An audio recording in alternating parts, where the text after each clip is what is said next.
Thank you very much, and a lot of food for thought there. But I think while you chew on it, we'll have the next speaker, Mr. Atul Tiwari, Joint Secretary, Ministry of Rural Development. Thank you. The distinguished members in the panel and the distinguished audience here. First of all, I would like to thank Sri Vijay Kumar ji. Sir, you gave an excellent historical perspective, and we are thankful to you because that allows us, or me rather, to situate the present interventions by the rural development towards eradication of poverty.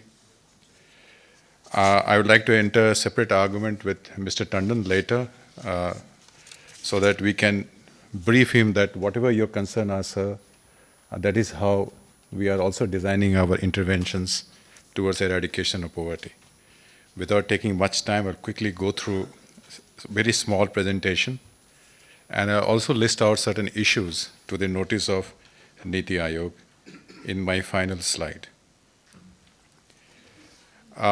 Insofar as the SDG 1 is concerned, Ministry of Rural Development is made the nodal ministry for Goal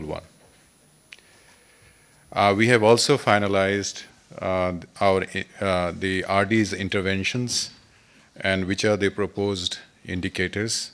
I will not spend much time on that because we have collected data on that, and we will also giving that to Niti Aayog for their compilation. Coming to the crux of the poverty eradication, insofar as rural development is concerned, there are the three-pillar approach. One is address vulnerability. In this regard, we have NREGA, which is 100 days employment. National Social Assistance Program is there. Then we have to support the poor for basic living, which is a NREGA again, minimum wage employment, PMJSY, Prime Minister Awas Yojana.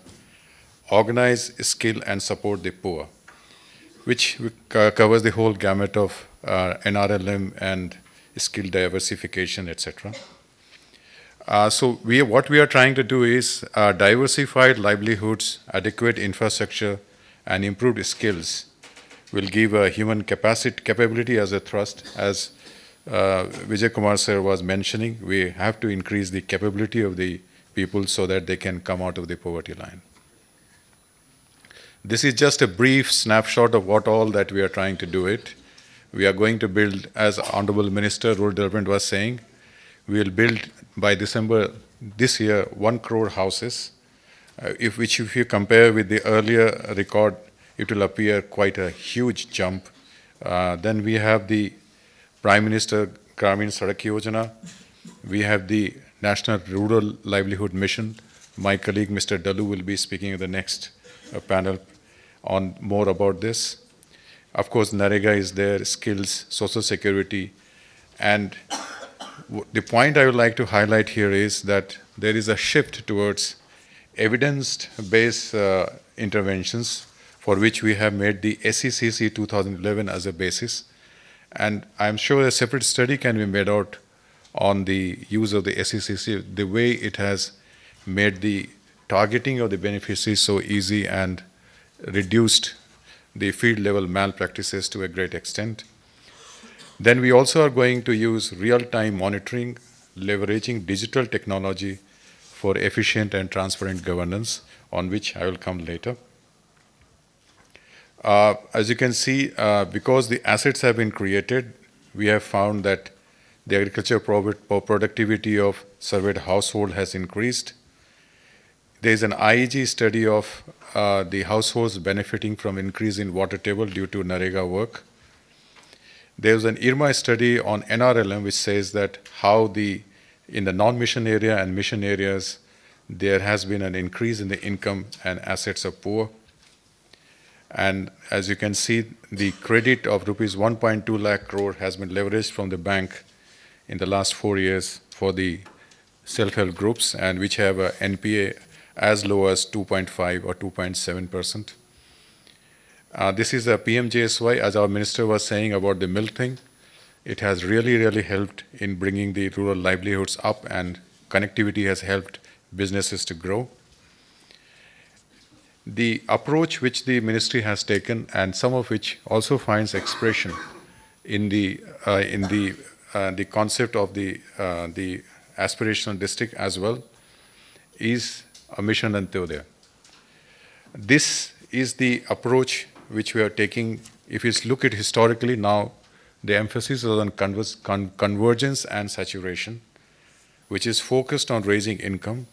At the same time, as Mr. Tandon was saying, going for the institutional strengthening without the PRI's involvement, as Mr. Vijay Kumar also said, is strengthening civil society, going with the corporates and professionals will not be able to develop and remove the poverty.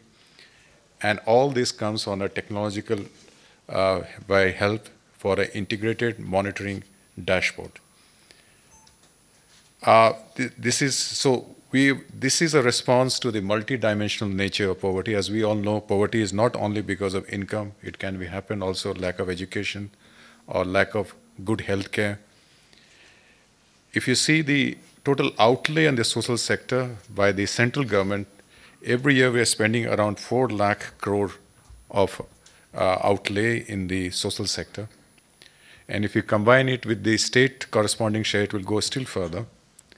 And this is a time when, by convergence, by building on a specific geographies, which we have mapped, we have done 50,000 gram panchayats, which we have mapped on the defined indicators, we have ranked them. And linking the SECC and baseline survey data, if we start improving, going on the gaps in these areas, and start filling them through convergence, then surely within 1 or 2 years we'll be able to show very substantial increase in the way the villages are moving up on the very defined indicators. This is the approach I would submit, is that what we are trying to do in the rural development. And this is also supported by integrated IEC, which is a Gram Samvad. I request everybody to upload this Gram Samvad app on their mobile. You go any part of the world, India, and you can see what are the rural development schemes in that village. I went for election duty somewhere in the Kutch. I was right on the border of Pakistan. I looked into that. I could see in that locality how many houses are there, what Narega works are there, what road is being made, what SDGs are there. All the information is available there. So I would consider this as a remarkable breakthrough because of technology, which helps us not only convey what we are doing, but also to monitor what is happening in those localities. And as was mentioned, there's something called Disha, which is going to be a monitoring mechanism where 41 schemes are going to come on board. As of now, we have around 9 schemes which has come on board. And this is just to give you an idea that how, in a convergent manner, under Mission Antyodaya framework, we would like to approach the multidimensionality of poverty, whether it is social protection, whether it is sports, whether it's connectivity, power, housing, health, nutrition, water conservation, bank credit, education, women SHGs, well-being, etc., etc.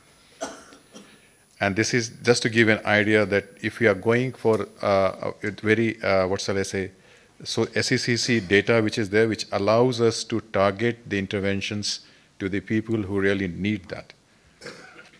And this is how we have done the ranking of the Gram Panchayats, 50,000, which is on the infrastructure. We have done the social development and economic development, and the emphasis is how to increase and diversify their livelihood options.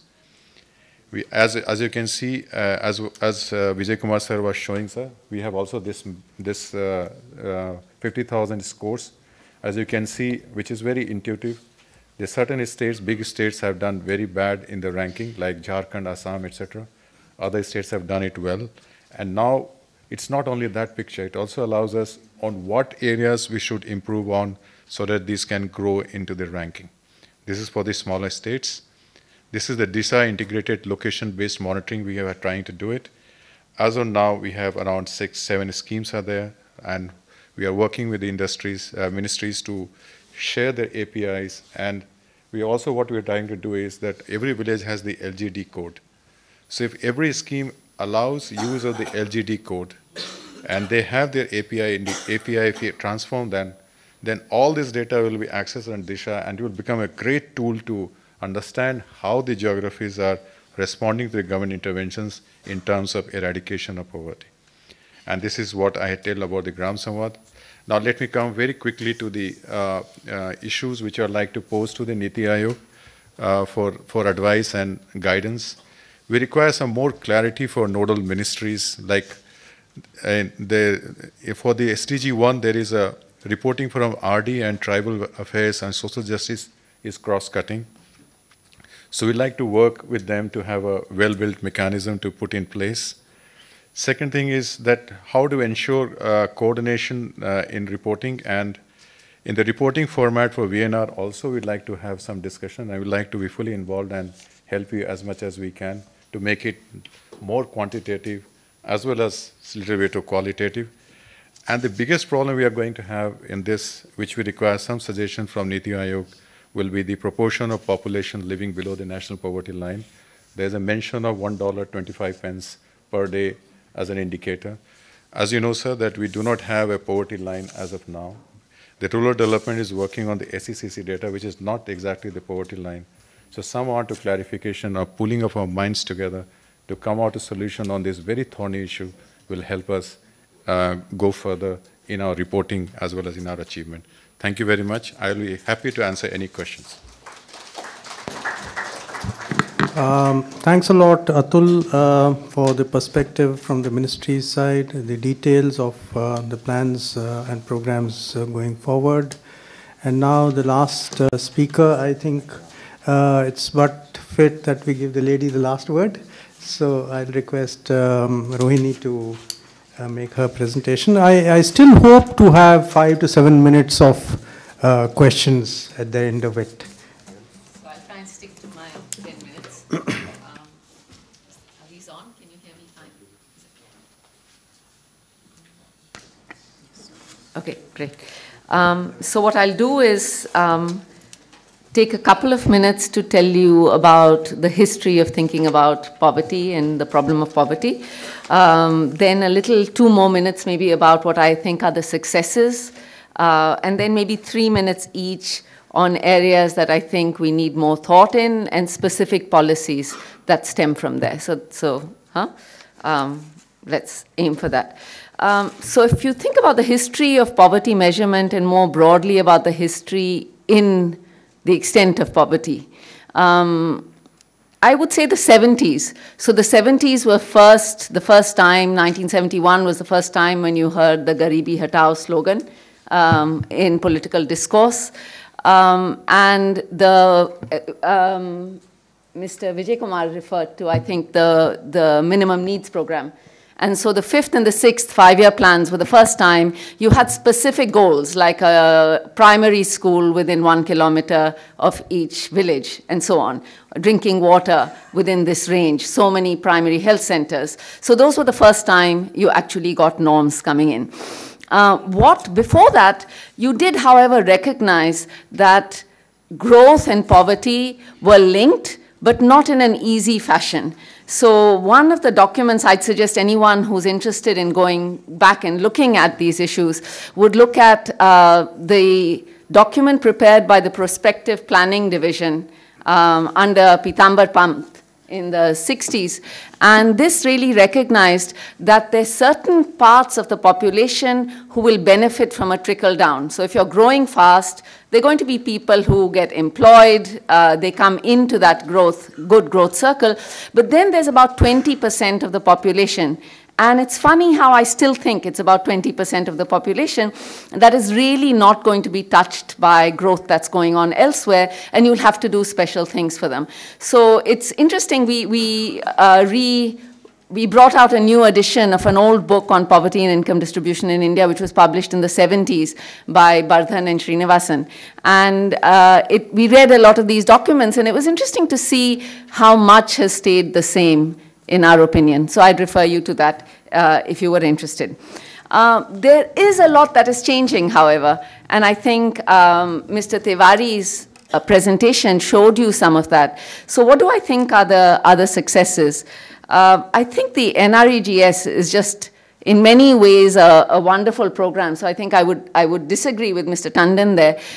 I think partly because it was envisioned not just as providing insurance when things are going badly, but also in terms of building village infrastructure. And so there we come to this issue of should we focus on urban versus rural, should we focus on short-term help rather than long-term help. And I think the NREGS had the potential to address many of these things because, again, what is urban today was rural yesterday. And if the rural had been different, then the urban would have been different. And our urban problems are really clearly very large. Our urban spaces are very unpleasant spaces by and large. And so if we can do something to really change the rural, then we're simultaneously changing the urban. And so I think that was a great success. I think the midday meal scheme was a great success in many, many ways. So many more children attend government schools. We haven't managed to improve the quality very much, but they attend government schools and they get a decent meal a day. And working parents, especially if the mother is a construction laborer, I mean, this really helps. It might be the first and maybe the only solid meal they have in the day.